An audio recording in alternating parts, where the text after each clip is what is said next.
morning to you all. Welcome to Shattering Myths, a program devoted to what is going to have to be the fastest growing segment of our society, or we're not going to have a society for very much longer.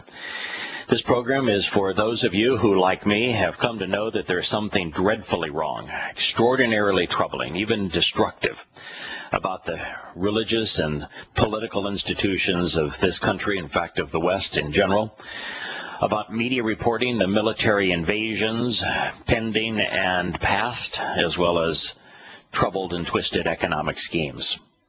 We've come to realize that these institutions are the problem. They are not the solution. You can't reshuffle the deck chairs here on this sinking Dreamliner and expect a different result. So instead of merely presenting the news, our mission will be to understand what is behind all of the tragedies that are besieging our planet, while at the same time encouraging good people to stand up and make a difference so that these events do not influence their lives. And that is why during our second hour, we are going to turn to Yahowah. We're going to engage God on his terms through evidence and reason, since his guidance regarding his covenant provides hope, the only reliable response in what has become an exceedingly troubled world. Our phone number is toll-free for any of you who would like to wield words wisely. We don't advocate violence on this program. We don't tolerate any racism on this program. Righteous indignation is okay. Hatred is not. But if you'd like to express your opinions or comment on anything that is said over the next 2 hours, we encourage you to do so. Toll-free, 877-300-7645. We're going to pick up where we left off yesterday. U.S. Secretary of State John Kerry has condemned what he termed the moral obscenity of the Syrian government's use of chemical weapons against its own people. He said footage of the alleged chemical weapons attack near Damascus was real and compelling and undeniable. So, Mr. Kerry, I have a question for you. If killing 300 people, might have been 500, with chemical weapons, which is a painless way to die, it's no good way to die, but it is about as painless as there is in terms of a way to die. If killing 300 to 500 people using chemical weapons is a moral obscenity, then why is sawing off someone's head, which the mujahideen that you are going to support by your military intervention, why is that not a moral obscenity? Why isn't sawing off someone's head, having them drowned in their own blood, not a moral obscenity, Mr. Kerry? Why is suicide bombings, where the victims are mutilated and slowly bleed to death, not a moral obscenity, since that's the primary weapon of those that you would be supporting, Mr. Kerry, if you intervened in Syria militarily? Why is that not a moral obscenity? Mr. Kerry, can you explain to me how it is not a moral obscenity for America to have firebombed Dresden, Germany in World War II, killing tens of thousands of families in their homes as they slept? Perhaps you could explain to me, Mr. Kerry, how it is a moral obscenity to kill 300 people with chemical weapons, and it was not a moral obscenity to drop nuclear bombs on civilian targets, Nagasaki and Hiroshima. Please tell me. Tell me how it is appropriate for America to send cruise missiles to rain down on civilians in foreign countries, killing them, but it's inappropriate for those same like-minded people to fly planes into our buildings. Why, Mr. Secretary, would we be responding to 300 deaths in the midst of a war where savages are savaging and ravaging savages? That is a proxy war between Shia and Sunni Islam. when you're dealing with 0.3% of the fatalities, why would you focus on 0.3% of the fatalities and make that your red line? What sense is that? Why would you call obscene the country that you claim killed 300 people with chemical weapons, and you don't call obscene the jihadists that you would support, that you would empower by this invasion, by these bombings, when they tear out the heart of an enemy and eat it? Why is it, Mr. Kerry, that you don't speak of the obscenity of the gang rapes by the hundreds of thousands that are being perpetrated in Syria? If this is so horrible, Mr. Kerry, why don't you apologize for what you did to Iraq?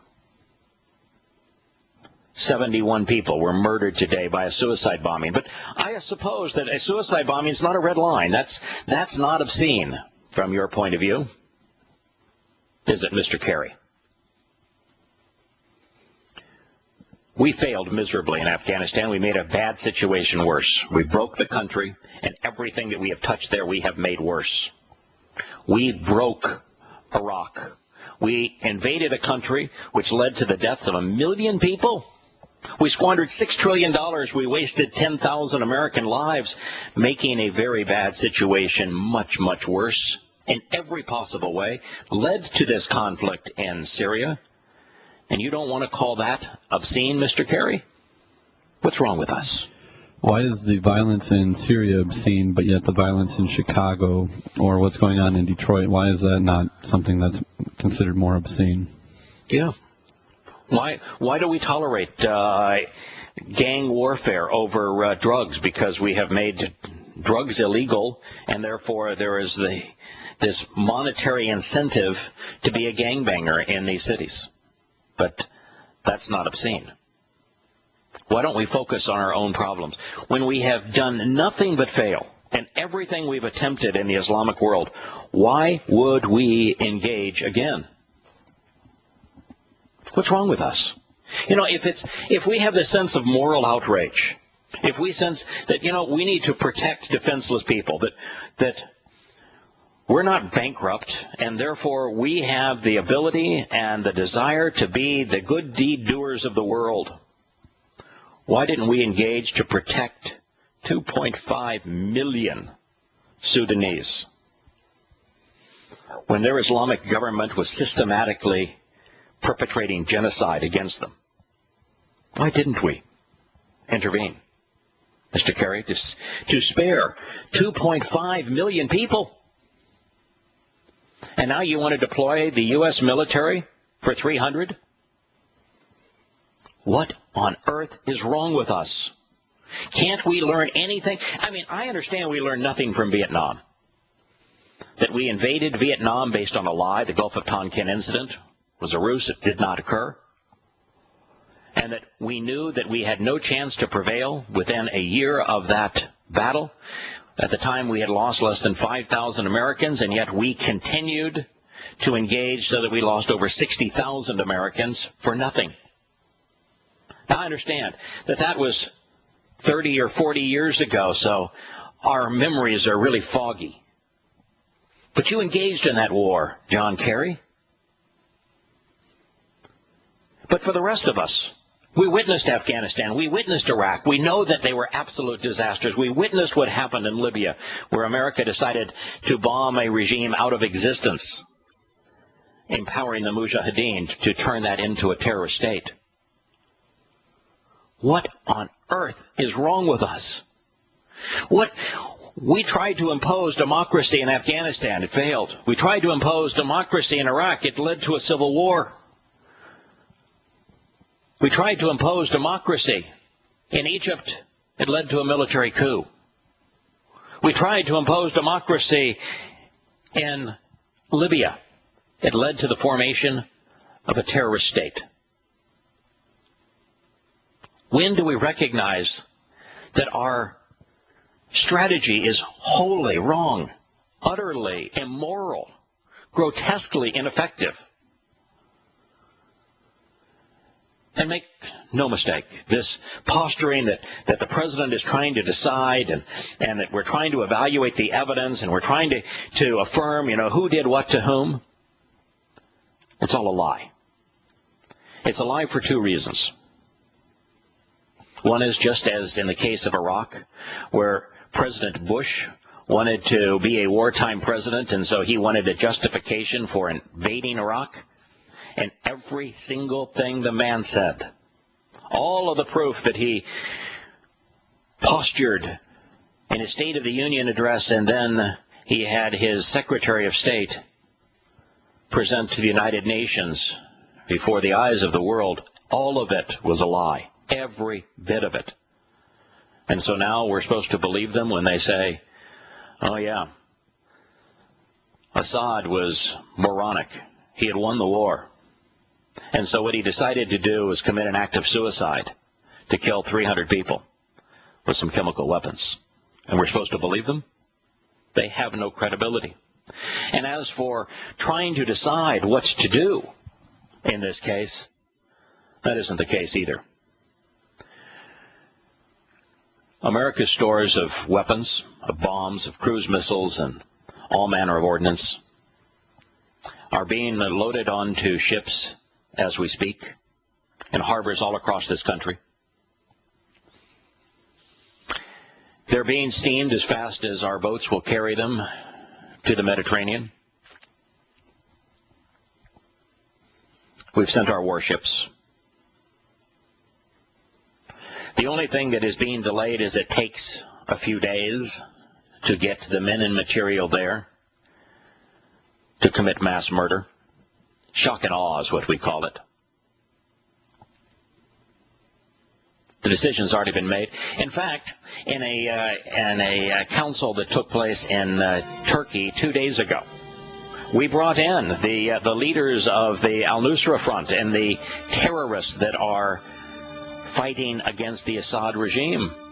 And we told them to be ready to take power because we told them that we were going to start bombing.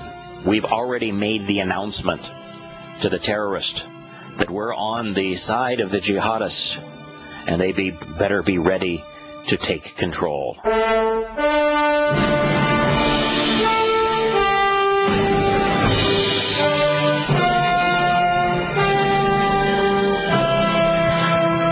Welcome back to Shattering Myths. I want you to consider a couple of other things, in fact, 3 other things regarding Syria.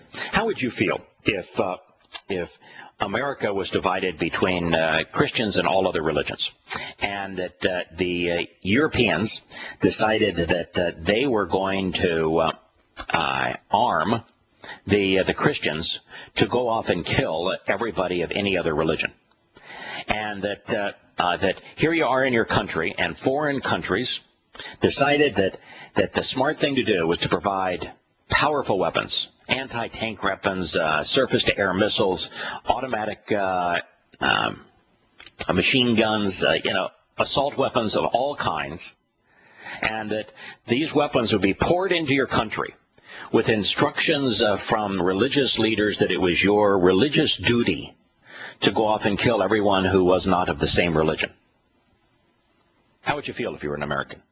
Well, that's exactly what happened in Syria. Yeah, the Sunnis from Saudi Arabia and Qatar and Kuwait and other countries in the Islamic world decided that they didn't like the influence that Iran had as a result of the United States giving Iraq to Iran. And so they decided, on behalf of the Sunni-Shia conflict, that they would weaponize this conflict, and they flooded all manner of weapons into Syria to start a civil war in Syria. Now, how was that not obscene? How do you expect the government in Syria to respond to that? How would you expect the United States government to respond to that?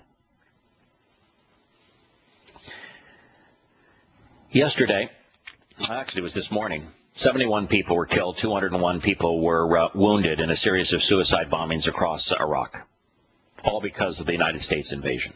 1,000 people were murdered last month. 6,000 have been murdered from suicide bombers this year alone. 6,000. We're talking about 20 times the number that were killed in Syria. Where is the moral outrage for that?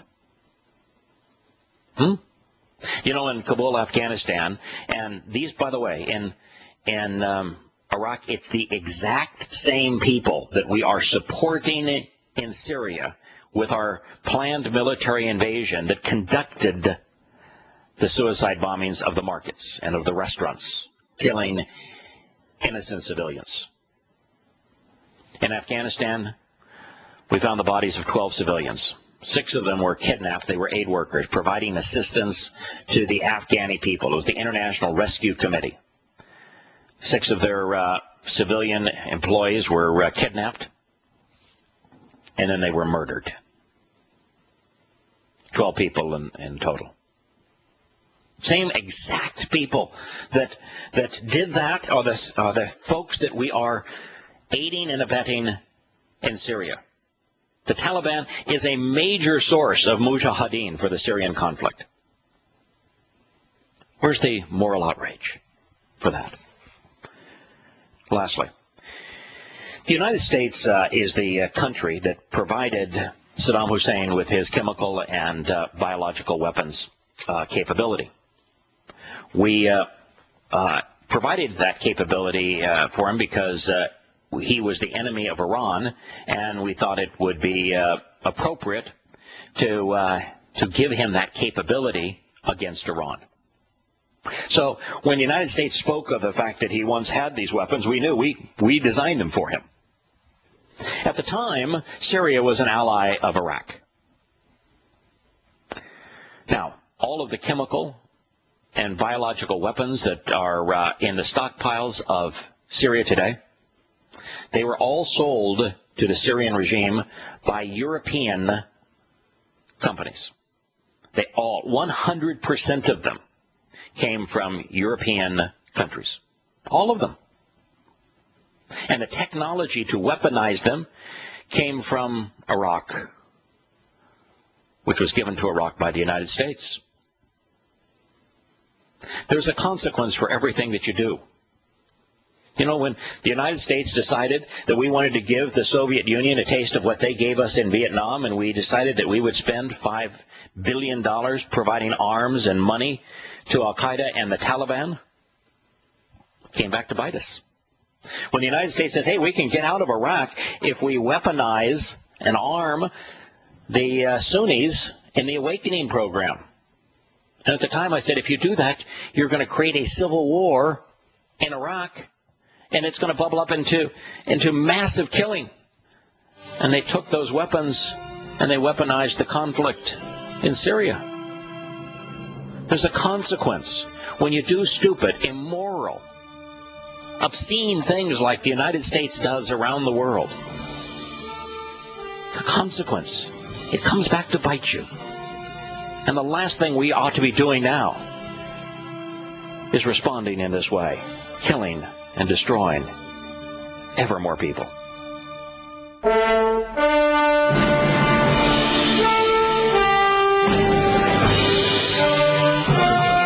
Welcome back to Shattering Myths. We have Nick calling in from Wisconsin, and as I understand it, Nick, you have a question on Jehovah's Witnesses. How are you doing this morning, Nick? I'm doing good.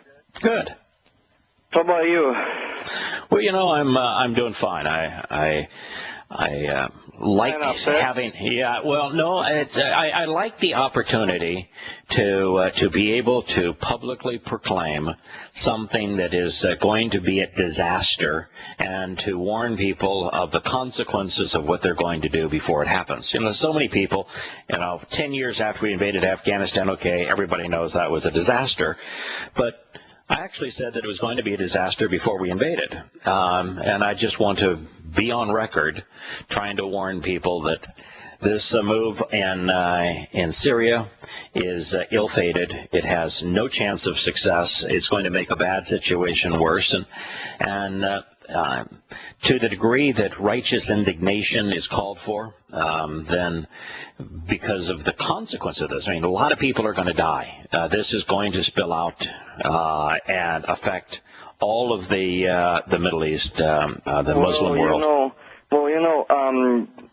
People like me, I would rather learn on mistakes that being done, perpetrated by others, but apparently U.S.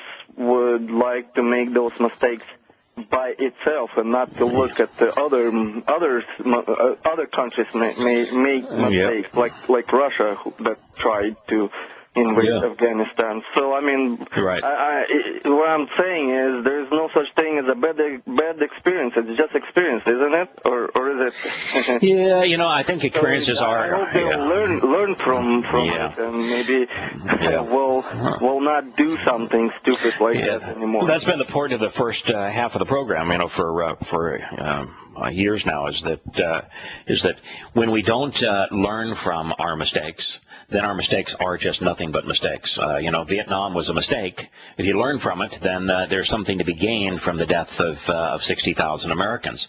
Afghanistan and Iraq were horrible mistakes, but if you learn from them, there's something that can be gained from all of that sacrifice, all of what was lost. Doesn't make the invasions right, but at least there can be some benefit from them.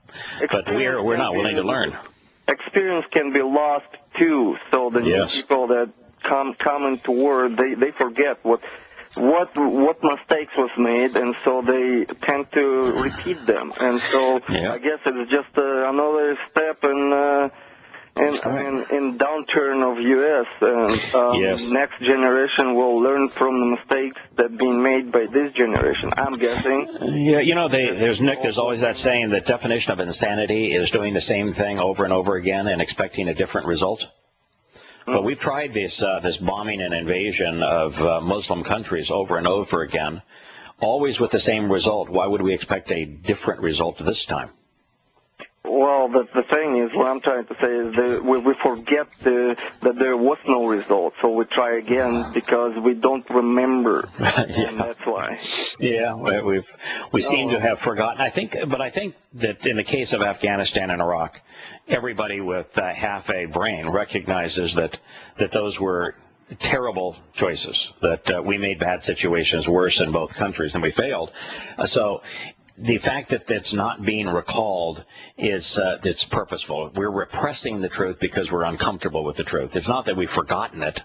It's just that we want to be in denial of it. It's kind of what religions do, Nick. They put people in a position where they're confronted with the evidence, they're aware of the evidence, but they're in denial because they just won't process it because it isn't pleasing to them. Speaking of religion, I have the reason why I called. I came across that Yahowah witness that I don't know, trying to argue with me, I suppose, online. Okay.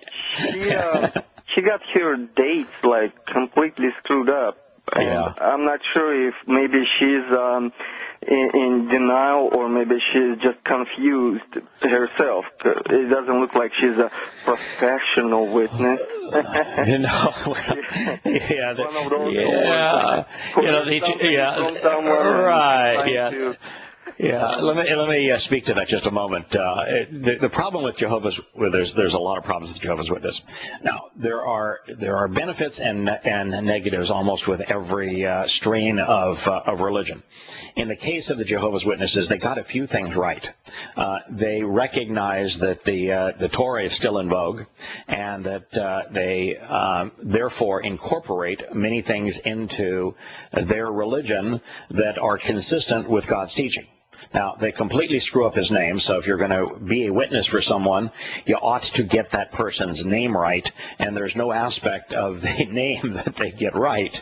But their biggest issue has been dates, and that is because they have set dates repeatedly throughout and it's a very short existence. I think they were born in the mid-19th century. The religion was conceived then, and it was conceived by a fellow that set dates, and he was a date setter, and he called for a certain certain time there was going to be the end of the world. I think it was like in the 1950s or 1960s. And when it didn't occur as he had predicted, about 70% of the Jehovah's Witnesses went AWOL.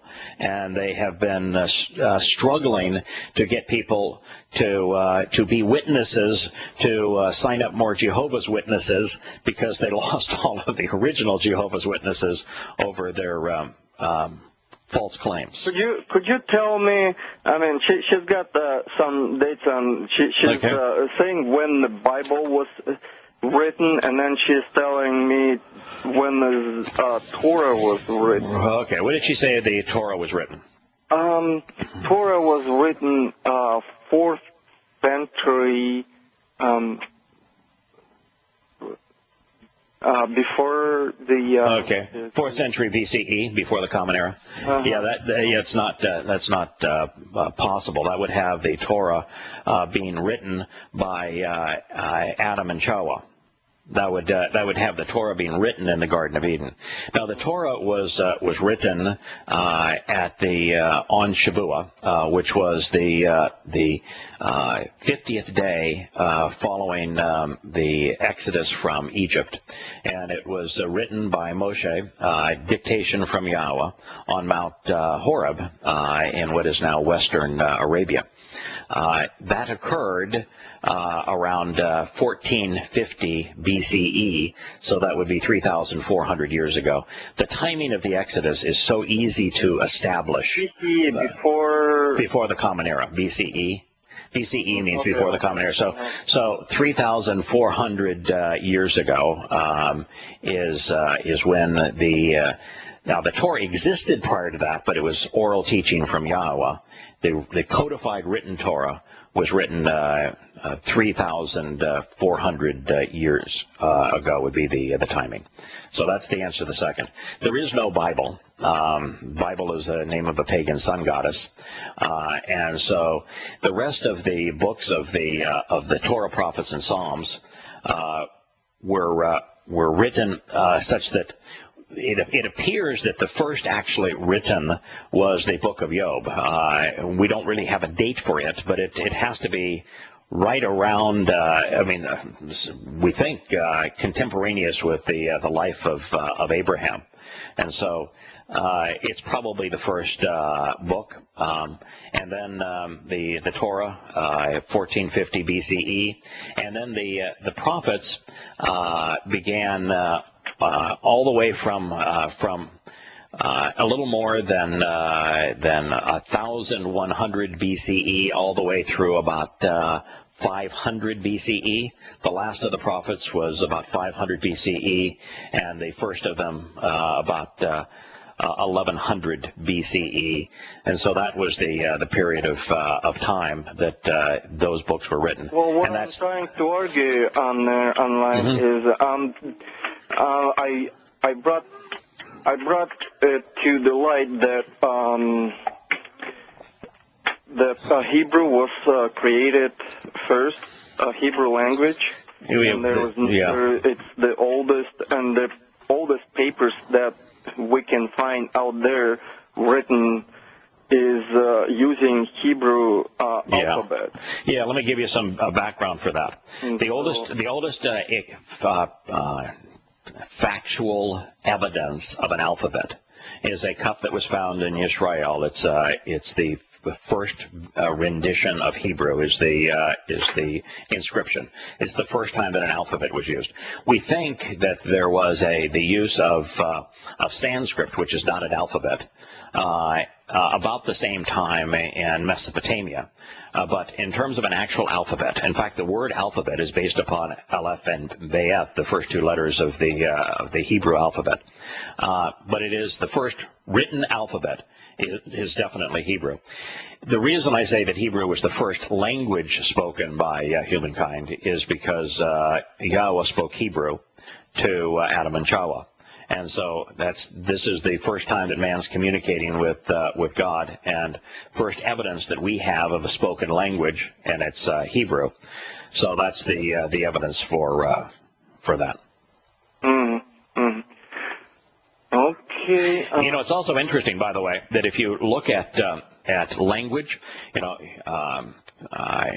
written history and evidence of language and of communities all dates to right around to the time about 6,000 years ago, to about 4,000 BCE, which is consistent with God having man with an asalma, with a conscience, with the ability to reason, exit the garden. And it's at that time that we find evidence throughout the Mesopotamian area down the Tigris and Euphrates River of communities and of written communication. So it's all very consistent with the timeline that Yahowah provides. And one more question Sure. from myself. You said they got some of it right because they had Torah in. Well, I guess all the religion have a little bit of Torah in there. Yeah, that's true. Yeah, Islam is a corruption of the Torah. Christianity is a corruption of it. So they all base themselves on the Torah, and then they contradict it in every imaginable way. So what they call themselves a Yahowah witness. Right. So the name that comes from they call the God's name Yahowah. Yeah, so there's no basis for that. When I have been writing something out from myself or posting somewhere and something about Yahowah too, I wanted to see what is Yahowah. Oh, I think I was doing it on your forum, on one of your forums actually. Okay. I have one of the sayings, something I was saying from. Okay. And I'll explain it after the break. Okay, we'll have to. Okay, we'll speak of the basis of Yahowah and why we know how God's name is pronounced, how it's obvious how His name is pronounced, and why Jehovah is absolutely wrong after the break.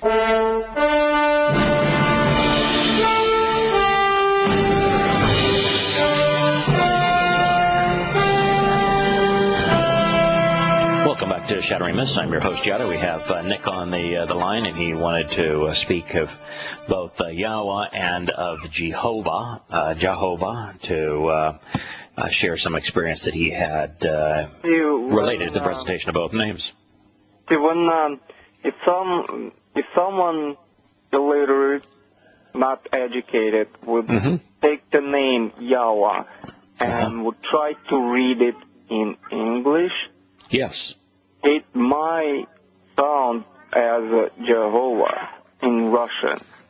If I wouldn't, for example, know that first letter Y, I mean, I could simply mistaken that for J, and that's it. It would be Yahowah to me.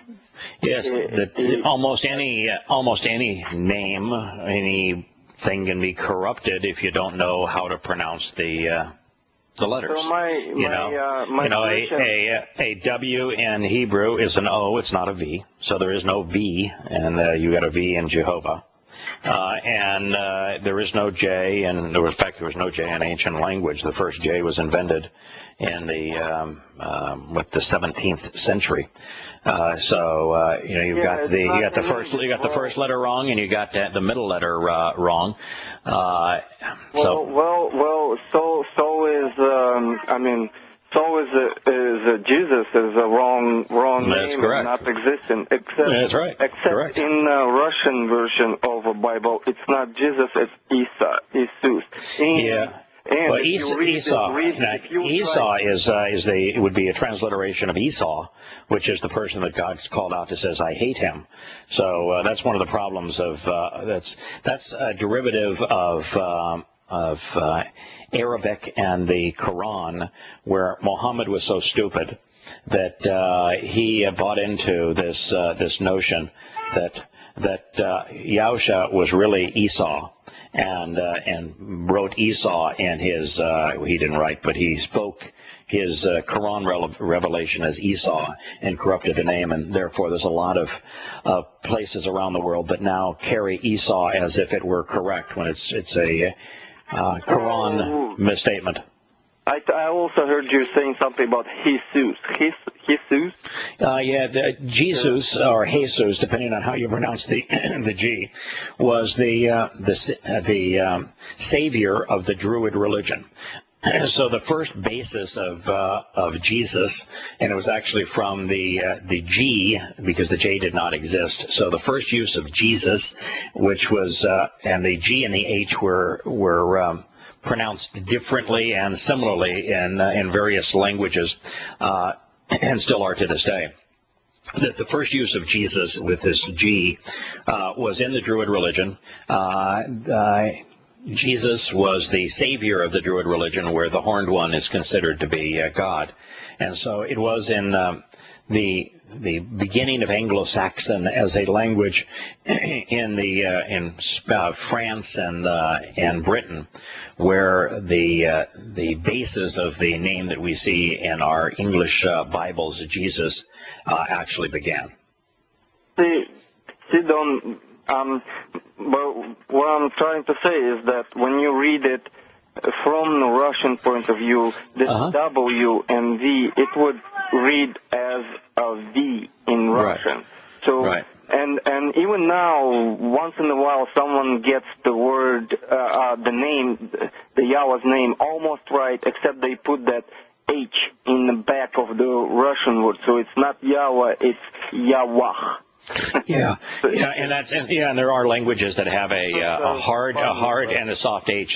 That's one of the reasons why you don't see Yahweh's name actually written out in any of the 1st, 2nd, or 3rd centuries manuscripts that are Greek eyewitness accounts that found their way into books now known as Yahukanan or Matanyahu, Matthew or John, is because it's impossible to use the Greek alphabet to correctly convey the sounds in Yahweh's name. And it is not impossible in English. Now, in English, though, I do, like when I write Yahowah, I include the W, for example, to show where the O sound is coming from, but the W is not pronounced. And the H in the name, the H is not pronounced because the H is the vowel ah. So it's Yahowah, where the H supplies the ah sound and the W supplies the O sound. And so it's just a matter of showing the letters that represent that are in the Hebrew and then conveying their sound in English. And the same thing would be true in Russian. And if Russian doesn't have a soft H, then you just have the ah sound at the end without the H. That's why transliteration, Nick, there is no such thing as right or wrong in transliteration. All you're trying to do is replicate the sound as accurately as possible using the alphabet of the other language. We'll be back with Shattering Myths after the commercial break.